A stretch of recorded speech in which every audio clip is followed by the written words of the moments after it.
All right, so let's start with the big story that we are tracking on WION at this hour. Now, just at the time when America was making its very hasty and humiliating retreat from Afghanistan, the American President Joe Biden promised what he described as over-the-horizon monitoring of the war-torn nation. He even said that the United States will act very quickly and decisively if there is any kind of a direct threat to the Americans in the region. But what can Pentagon do sitting so many miles away, in fact sitting continents away? With no military on the ground and the Taliban now in complete charge of Afghanistan after having battered the Americans for the last 2 decades, Biden cannot make the ISIS-Khorasan fighters pay, as he had vowed to do so. Remember, the Americans initially wanted to make the Taliban pay, but now the Taliban are back in power. And now to make the ISIS-Khorasan pay, this is a group that of course came into existence in Afghanistan under the watch of the Americans in 2014-2015. The Americans have now approached their friend and ally Pakistan. According to US media reports, Washington and Islamabad are nearing what is being described as some kind of a formalized agreement to use Pakistan's airspace, and this is to conduct military and intelligence operations within Afghanistan. And this revelation has come at a time when the United States has had a bit of a setback after the 26th of August blast in Kabul, in which more than 180 Afghan citizens died, besides 13 other American soldiers who were also present that day at the gates of the Kabul International Airport, who also lost their lives. So this agreement with Pakistan is said to be extremely crucial for the Americans because it will help them carry out counter-terror operations against the ISIS-Khorasan groups and other adversaries in Afghanistan. In the coming days, this air corridor that the Americans are demanding through Pakistan through to Afghanistan could become a very critical one, because the United States might resume flights into Kabul to fly out its citizens and others who still remain stranded in the country. What's also interesting is that Pakistan is dragging India into this very ambiguous sounding deal that it wants to sign with the Americans. Now, in exchange for Pakistani airspace to give Americans the over-the-horizon capability to try and carry out some operations in Afghanistan, Islamabad, it appears, is interested in signing a memorandum of understanding to somehow try manage its relationship in India, besides carrying out counter-terrorism operations within Pakistan. Meanwhile, activists are hopeful that this access will not be limited for just counter-terrorism, but will also aid humanitarian efforts that the Americans claim to be carrying out in Afghanistan.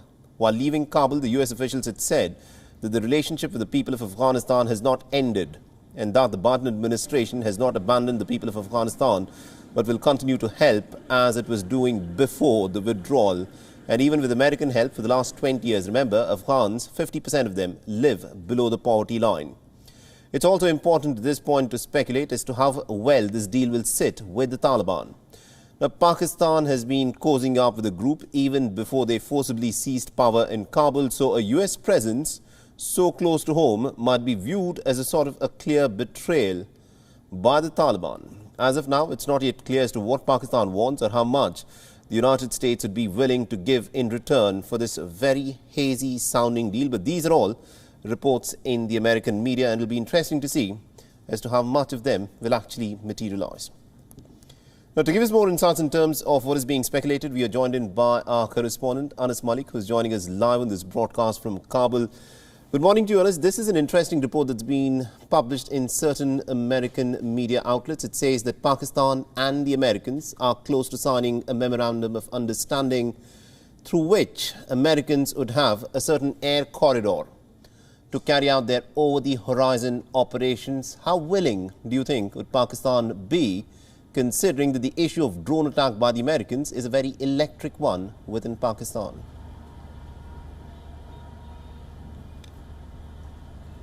Well, Saleh, this is a report that has been published in a section of the American press that cites sources within the Congress and a classified briefing that U.S. is nearing an agreement with Pakistan. But on the other hand, what we have to keep in mind is that Pakistan has had a hardened stance when it comes to cooperation with U.S. on over-the-horizon operations. At least publicly, they've had a hardened stance. The Pakistani Prime Minister Imran Khan, and in an interview, had said that his government would quote-unquote absolutely not allow US to have bases within Pakistan. Now, he had called for bases. This is with regards to airspace being used for intelligence and military operations. That remains to be seen, that whether it is under discussions or not. We've reached out to the Pakistani Ministry of Foreign Affairs for a comment on the matter, but we're yet to hear back from them on that. The report also states that this is an agreement in the works, and its terms can be changed. Now, in all likelihood, it looks like that this is a probability. This is something that is on the cards that can possibly happen. As we speak, previously as well, the U.S. has had an ALOC, or air lines of communication understanding or mechanism with Pakistan, which allowed the U.S. Aircraft to fly in from the Gulf, use the Pakistani airspace in the south, get into Afghanistan from the southern side, and then bomb or elsewhere. In fact, even now, the drones that are taking off from the Gulf, it is speculated they are using the Pakistani airspace in the south to get into Afghanistan and to carry out their surveillance operations. So, in all likelihood, this is a possibility, and we're yet to hear back from the Pakistani administration with regards to this report. Saleh? Now, also what is interesting in this, Anas, is the fact that the Americans have been using the Pakistani airspace in the past to carry out drone strikes. Pakistan itself has witnessed many of these drone strikes that the Americans have carried out. How will the Taliban view this development in case such a deal is indeed struck between the Americans and the Pakistanis?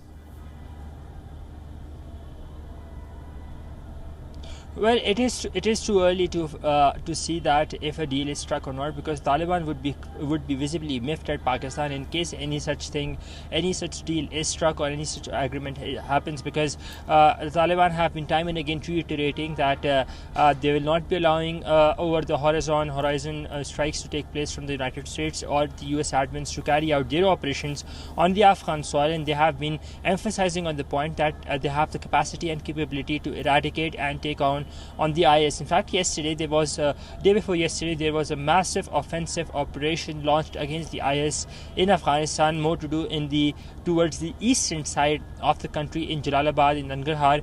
So the Taliban have been emphasizing, and in case if such an agreement take place, that would strange Pakistan and the Taliban's relation, or the Taliban government's relations with Pakistan, for the fact that Afghanistan would see it as a direct interference. The Taliban government would see it as a direct interference in its internal matters, quote unquote, number one. And number two, for the fact that drone strikes have been adverse.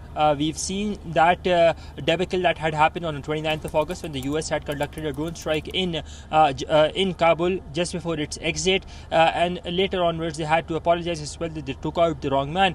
So the public sentiment hasn't been very pro-America, very pro-US when it comes to drone strikes, and with regards to the optics, it would do no good on both the sides with regards to Pakistan and Pakistan's relations with the Taliban in case if at all this happens. Sorry? Absolutely, indeed. Now, one thing that is going to be talked about a lot is also something that has got to do with India, because this report within the American media says that Pakistan, in exchange for allowing the Americans to use the Pakistani airspace, would want the Americans to help Pakistan in managing its relationship with India. Will the Pakistan government want the Americans to intervene in helping Pakistan manage its relationship with India? that is something that has been on the cards for a while. Pakistan has been talking to different international powers, including the US, to settle things with India. We've seen UAE has also played a role in that. We've seen other Gulf states and superpowers playing a role in that. So it would be no surprise in case if this is true, and it looks like that this might just be true, because elections are just around the corner in Pakistan. About 2 years from now there would be elections, and the Pakistani government cannot afford to have any front open around, given its dire economic conditions in the country, and with that, Pakistani Prime Minister has been saying that it would want to have good relations with India.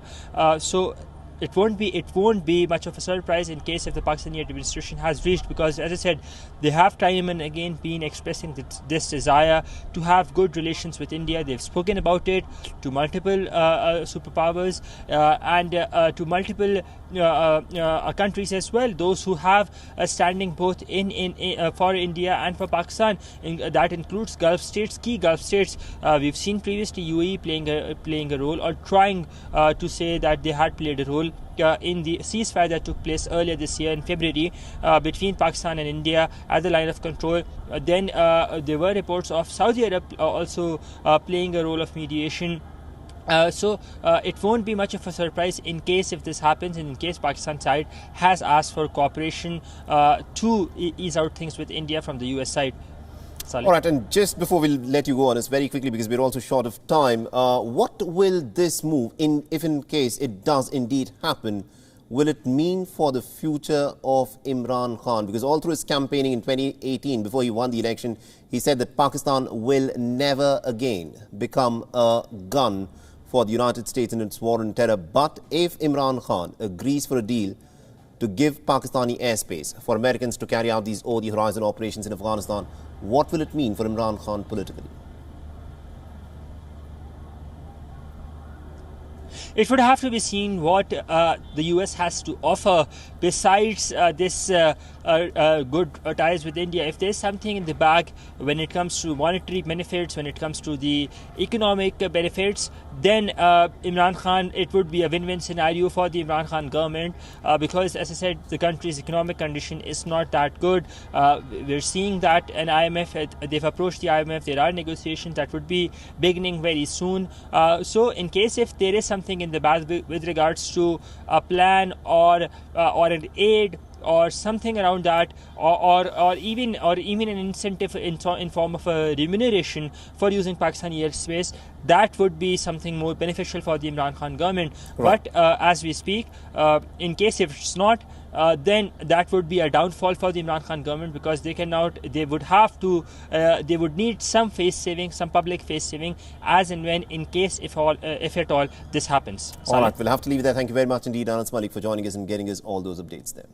WION is now available in your country. Download the app now and get all the news on the move.